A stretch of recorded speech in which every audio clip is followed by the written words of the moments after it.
Welcome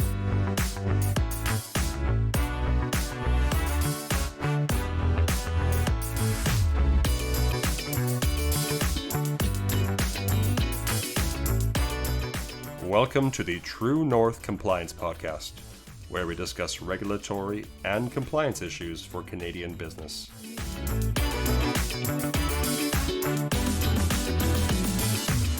Hello, I'm Sean O'Hara, and thanks for listening. Welcome, everyone. My guest today is Dean Bennett. Dean runs computer services and IT solutions provider here in Victoria. He studied at Southern Alberta Institute of Technology and is a certified electronics engineering technologist. He's also a car enthusiast and has rebuilt 3 car engines and done a full classic car restoration. This is his second time in the podcast. What brings him back is that he's an avid researcher on EVs, which are electric vehicles. They are controversial and they're regulated. Welcome, Dean. Welcome. Hi, Sean. Thanks for the invite. What's got you interested in EVs? What's your experience? I've always kind of been interested in electric vehicles. Even when I was a kid, I built a go-kart, actually, that was an electric go-kart. So it was a starter motor and a battery, pretty fast. I went to science fair, I think it was about grade 7, and I saw a fellow who had a Mini. He was actually making it a hybrid. He had a snowmobile engine and an aircraft starter, and he was getting 60 miles per gallon out of this car. So I was always fascinated with him ever since. Neat. That's neat. I always think of go-karts as these little wooden things. But anyway. It was wooden, yes. Okay. Why would somebody want to buy an EV?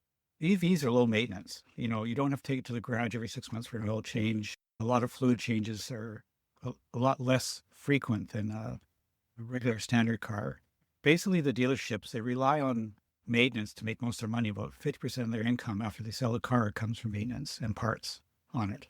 There's thousands of moving parts in a gas engine, transmission, all those which, they can fail at a potential point.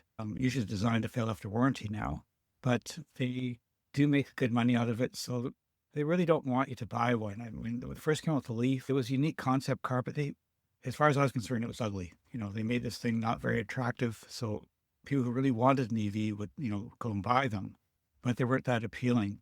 They worked well. They weren't, a great range, but for a city car, they were, a very good concept at the beginning.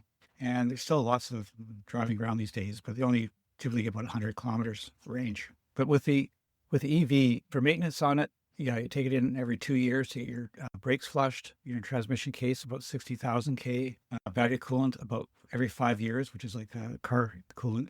I think there's very little has to be done with them, and they actually save wear and tear on brakes. So with a regen on it, braking regen, some will get like 100,000 kilometers from brakes on it, where a standard car will get 40,000.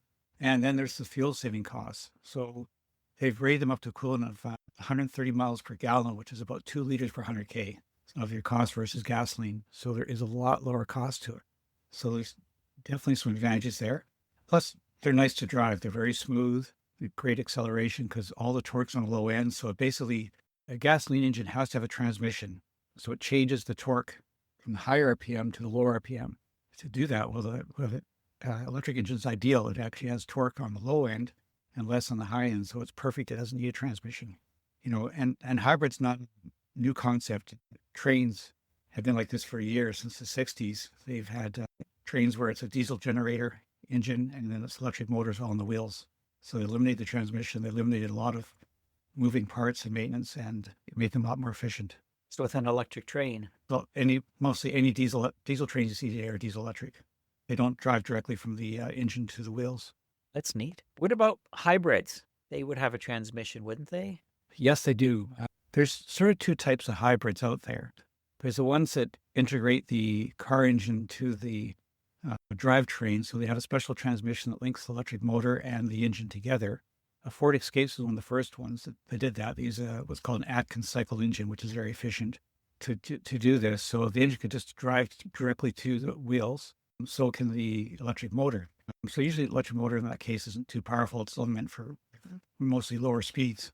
And the other type is where it's actually like the battery electric. So the Chevy Volt that came out was like that. So basically it was strictly a generator no transmission, and the motor drove electric with the wheels in the back. It was about 200 horsepower on that one. Hybrids, the thing about them is that they are great for city mileage. They're not so great in the highway. They actually get slightly less miles per gallon because they only have about 50 kilometers range on the battery. So once you start driving the highway, you're past that 50K. Now you're pulling the weight of an electric motor and a battery pack around. So that's a lot of extra weight, and it reduces the range on the highway. It's not too much, but it is a little bit on there. Where they really save the gas is the city. So they actually have better mileage in the city than they do on the highway. So they're really great for taxi drivers and couriers who do a lot of city kilometer driving. But for the average user who doesn't, you're still got a vehicle that you have to do all the same internal combustion engine maintenance of oil changes, etc. Still the same wear and tear, possible breakdown of parts. So, and most people, they actually don't plug them in. So plugging them in to save some further costs on them, most people don't bother doing that because it's only like 50K range to get on the charge. As soon as you start up the car, it's going to recharge the battery itself. So they're okay, but they kind of a little bit obsolete in some ways. Ford, they actually stopped making them because when they came out with the direct injection engines, they were so efficient. They were getting close to the hybrid range, and they saw no point in selling hybrids. Now they are selling them again because people want them, and because they do want to have a plug-in which can do a short range on it. Because the previous hybrids for the Escape were not plug-in types. So basically you're relying on that gas engine to charge them. But now some people do want them because they're going to take a little trip to the store. They can save a little bit of fuel. But you're really, like I said, they add more cost. And unless you're driving a lot of city kilometers, you're not going to, save that much money with them or fuel economy, really. Did you say they're the best of both worlds or the worst of both worlds? I would say it depends on the usage. If you're a taxi driver, it's probably the best, or a courier. But if you're just a standard driver, it's, you're saving a little bit on the environment, but, because you're reducing your emissions definitely in the city. So you're helping there. But there's also a trade-off to mine lithium-ion batteries. They do take, they're not very environmentally done. Most of the lithium comes from China, about 90% of it. So there is kind of a trade-off with that. There's a fellow who did a TED talk, and he said you'd have to drive an EV about 400,000 K in order to compensate for all the environmental damage of the mining and stuff that goes on to the batteries. But it does reduce definitely carbon emissions a lot. So hybrid does have its purpose. If you're somebody who runs around the city all the time, then there's definitely some advantages to it. 400,000 K would be longer than the battery would last. Most likely, yeah. It's not really a catch-up. That's interesting. Yeah. What kind of EV would you recommend? Well, so one of the things to look at is that an EV is still a car. The purpose is to get you from point A to point B. So the important things to look at is, like you would for any vehicles, look at safety. You can get IIHS, International Institute of Highway Insurance, and look at their ratings for safety on it. The other thing is, look at warranty, what kind of coverage is the warranty on the car. So by standard, it's pretty much every car has an 8-year warranty on the EV battery. It's covered on it. Look at replacement costs, because if something goes wrong, let's say the battery goes and it's not covered by warranty because it's a bit older or insurance, you do want to make sure it's not going to be too high of a cost. There's been issues with Hyundai and Kia where they're actually charging $50,000 for the battery, which was more than the cost of the car. And there's been a couple of instances in Canada where the warranty was denied. One because of the damage on it, the other one was the car was just past warranty. Hyundai did some compensation, but not the full cost. Tesla's a little bit better with their battery costs on it. BMW, the older i3s were a modular system, so you only replaced 1 out of 8 batteries. So basically it got you like $3,000 for a module rather than spending over $20,000 for $20,000 to $30,000 for your entire pack. The one critical one that I always say look at is what type of cooling is on the battery. Is it passive or liquid? If it's liquid, the battery's going to last a long time. It can tolerate fast charging. If it's passive, it can't. They did test many years ago with the Leafs and in Texas, which is a very hot state. And they found that after 3 years, they lost something like 23% charge on the cars, but if the fast charge was 27%, 26%, so it's only 3% more. However, the 23% was very high because they're running in such a hot climate. If they're running here in Canada, they wouldn't lose as much charge. When you get a battery that's liquid cooled, you could go 200,000 K and lose maybe 5 or 10% on the charge.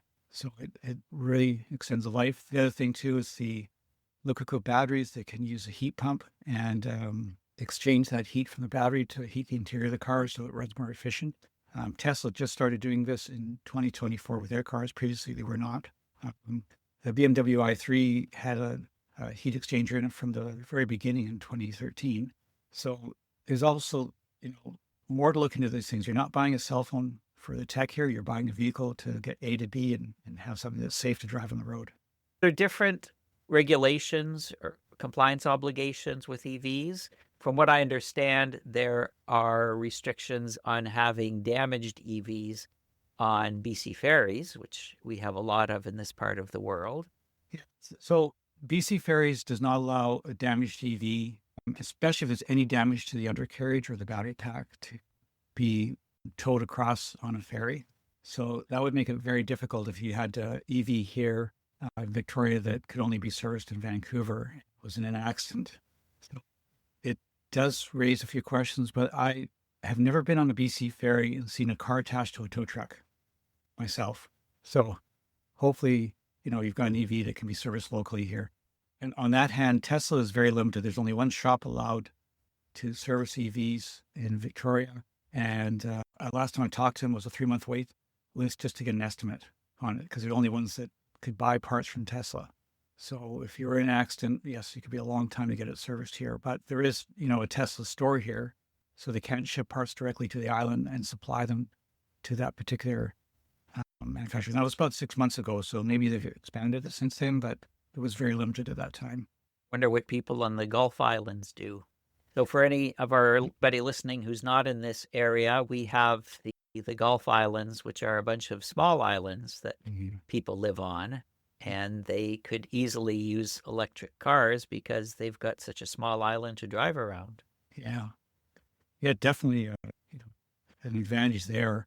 I'm not sure what the BC ferry restrictions would be for like a open deck ferry, because it's a lot different. If there's a fire and open deck ferry, it's a lot easier to contain than one of the bigger ferries where it's enclosed, which could be a real big problem. So I don't know if they have different rules on that. But again, it's really talking about an EV that's been severely damaged, the battery pack's damaged.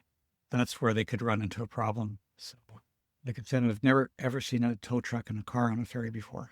Yeah, I can't recall either. Yeah. Now, what about the cost of ownership?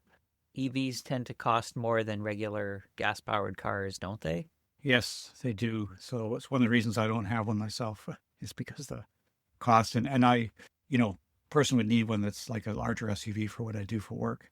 But in retrospect, you can get, like the Chevy Bolt was selling quite well. My brother should pick one up. It was like a year old, and it was only $30,000 for it. I think he had 13,000 K. So it was a 2024 model he picked up in 25. So that was actually a fairly reasonable cost for the size of the car.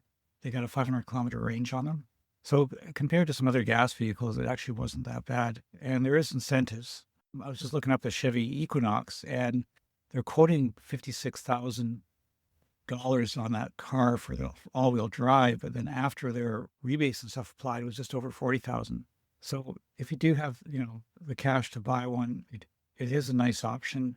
It is, you're paying a little bit more than a gasoline car for the same features, obviously. But the manufacturers want to make up for the fact that they're going to make money off the parts and service.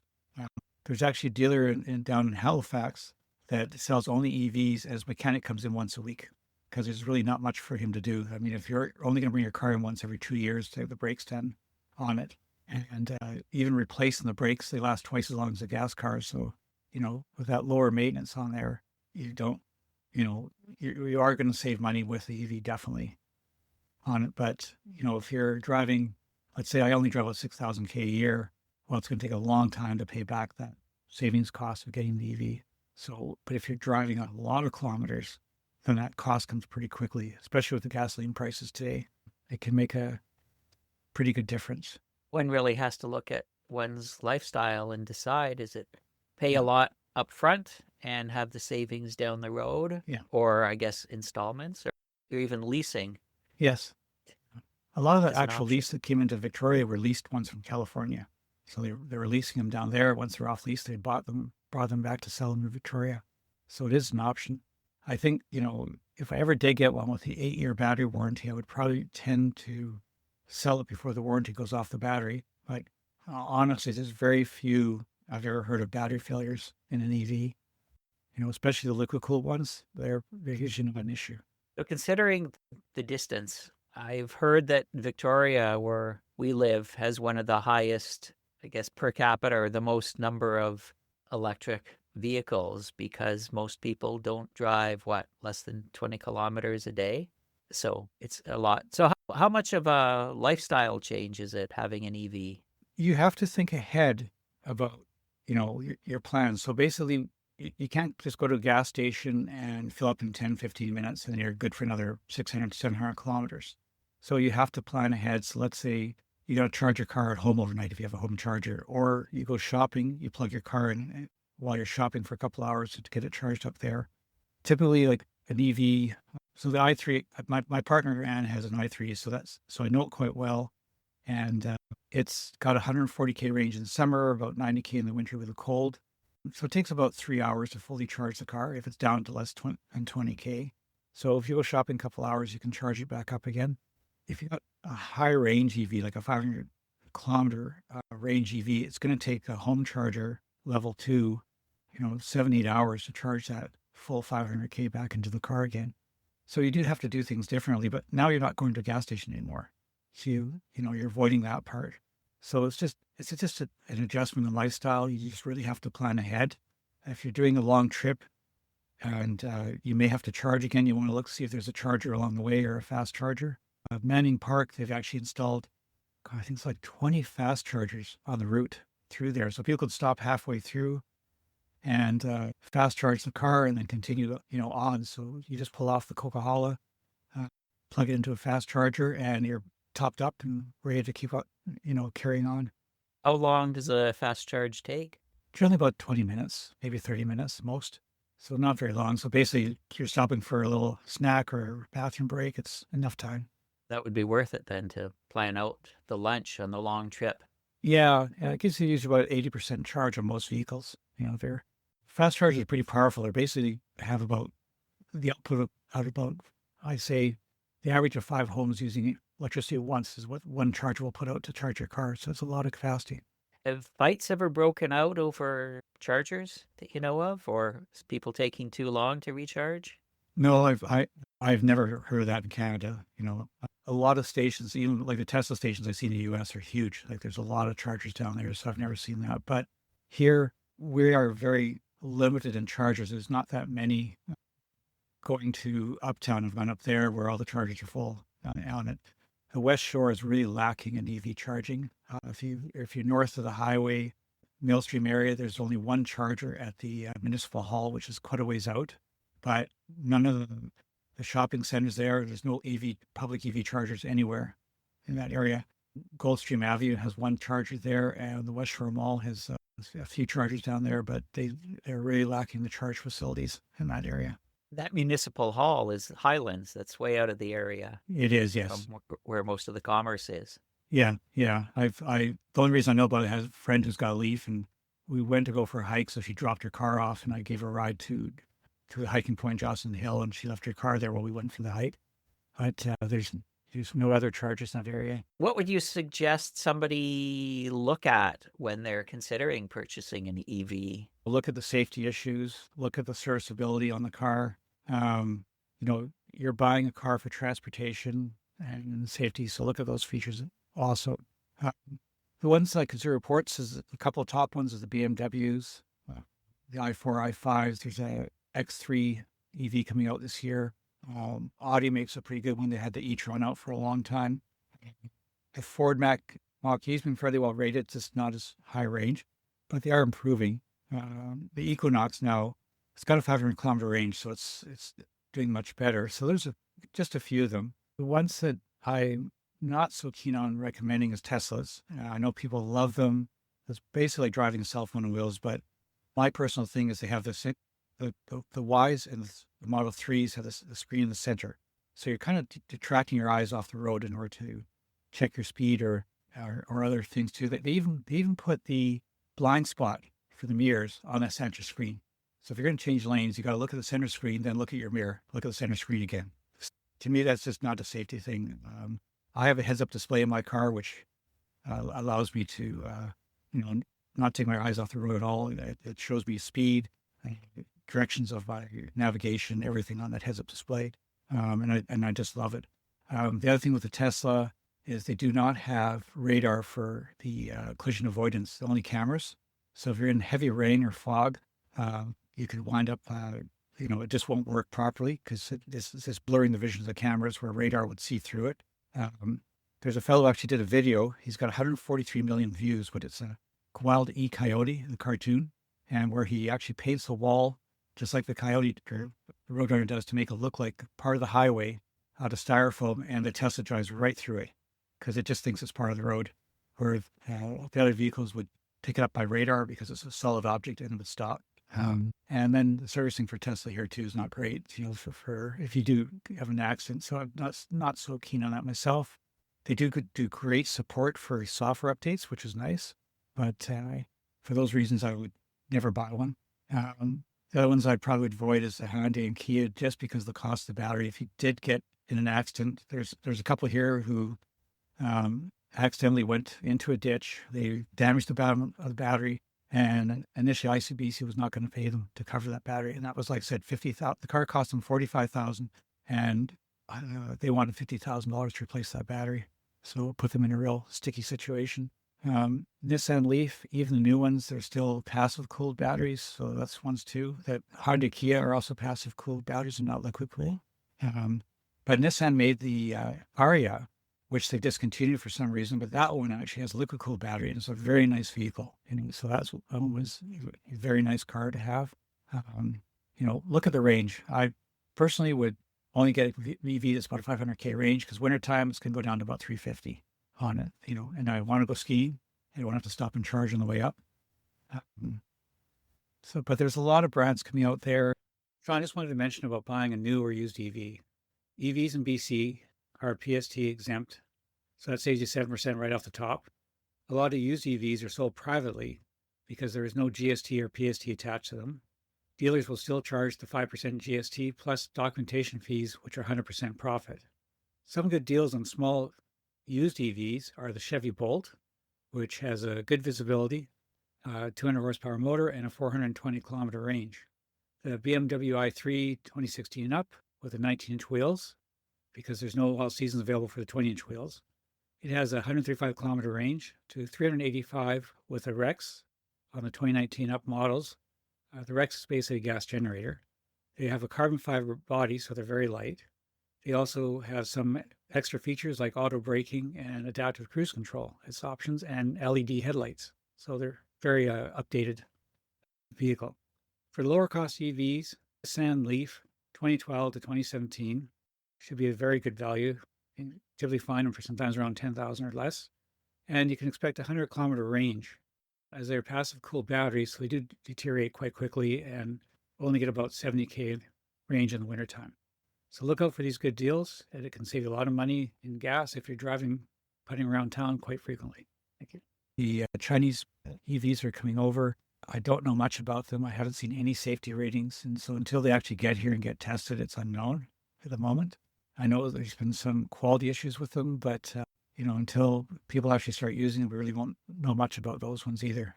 There's going to be 49,000 EVs allowed to be sold in Canada for the Chinese ones. So hopefully that will bring the price down a bit, because they're going to sell them competitively, where the auto industry is saying, well, the EV market's like 10% of our car sales, so we don't want to sell them too cheap because we don't want to detract from our main bread and cheese, which is the gas vehicles, which they make the most money off of, out of the maintenance and parts.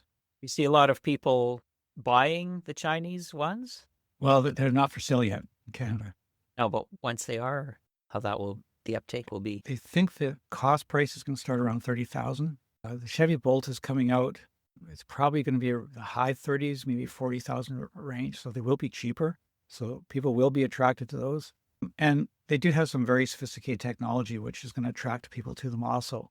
So people may, like that type of thing, and want to purchase them. So I think it will change the market here a bit.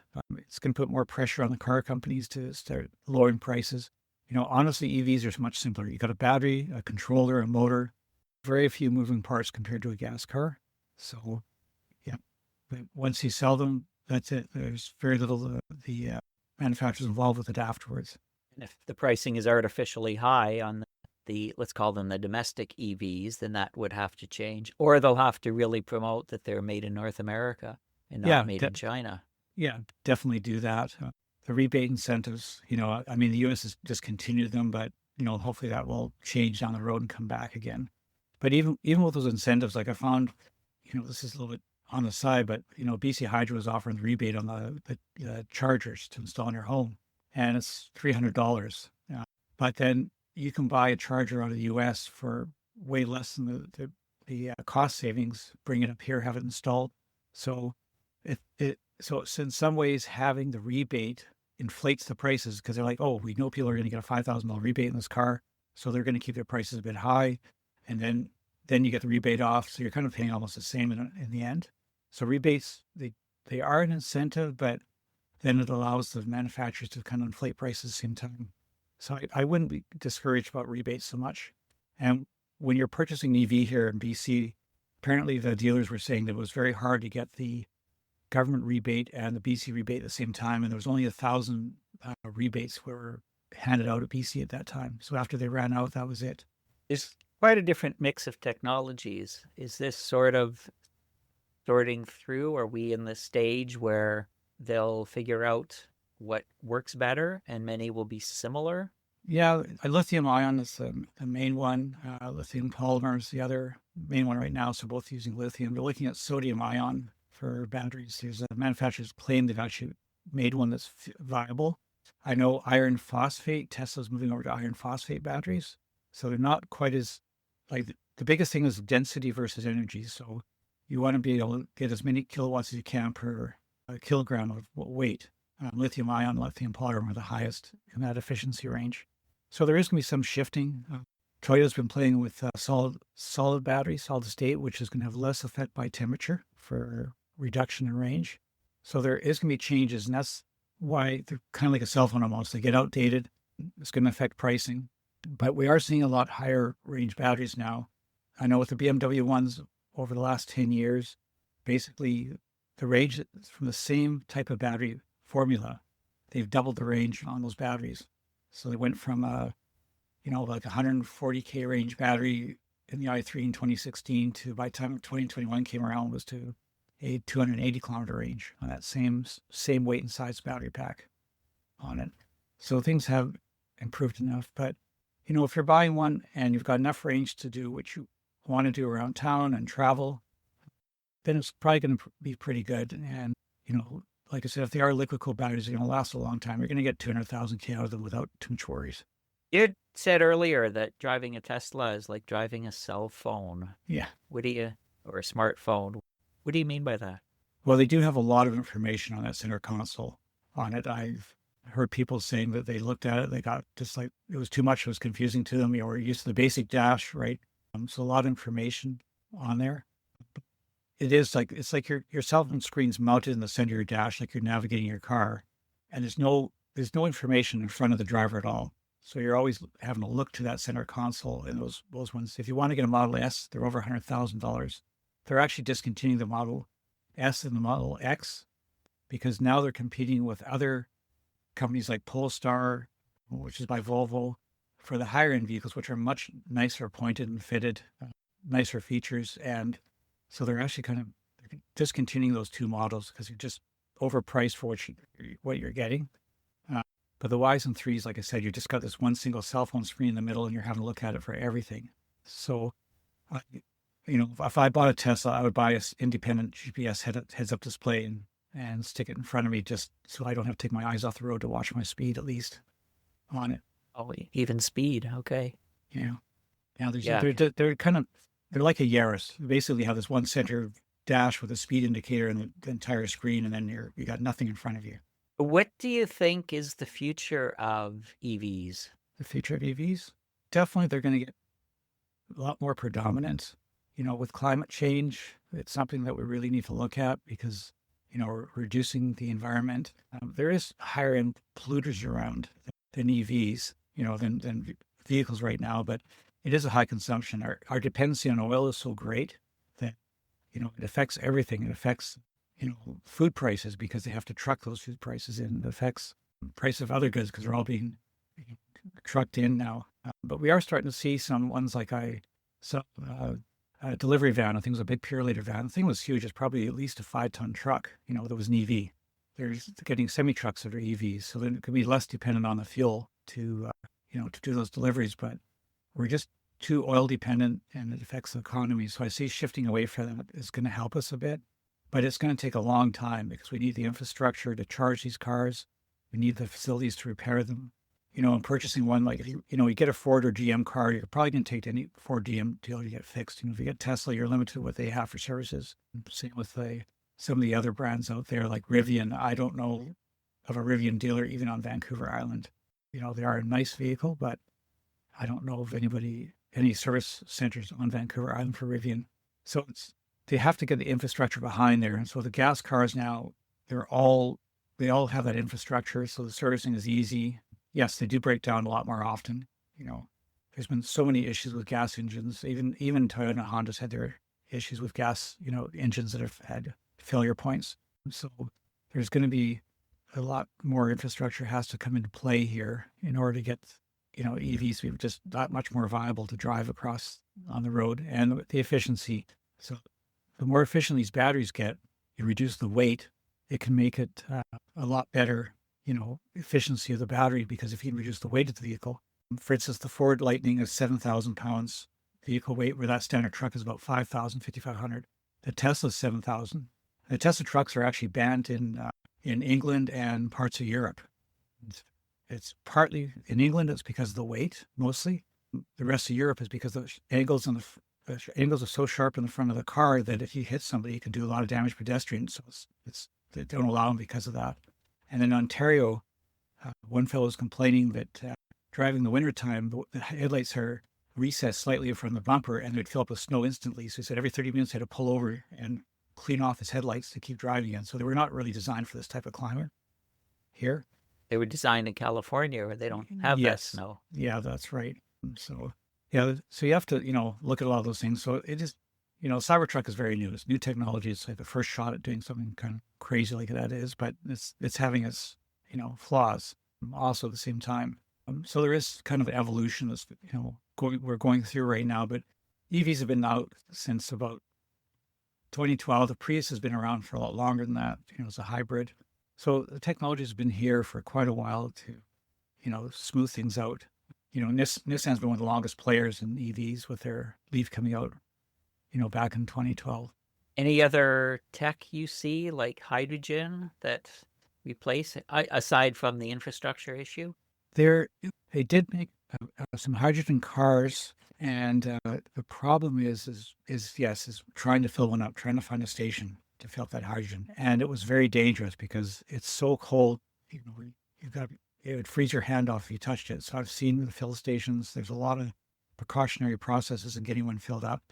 They're basically just discontinued them because there's just very little infrastructure. And then actually creating hydrogen is not very efficient. It takes about twice as much energy to convert water into hydrogen or other fuels into hydrogen than it is to actually to pull gasoline, or oil out of the ground. So it's a very clean product. You can get great range from it, but then you're carrying around a tank of hydrogen in a car, which hydrogen can be very explosive. If you remember the Hindenburg, that was hydrogen, not helium.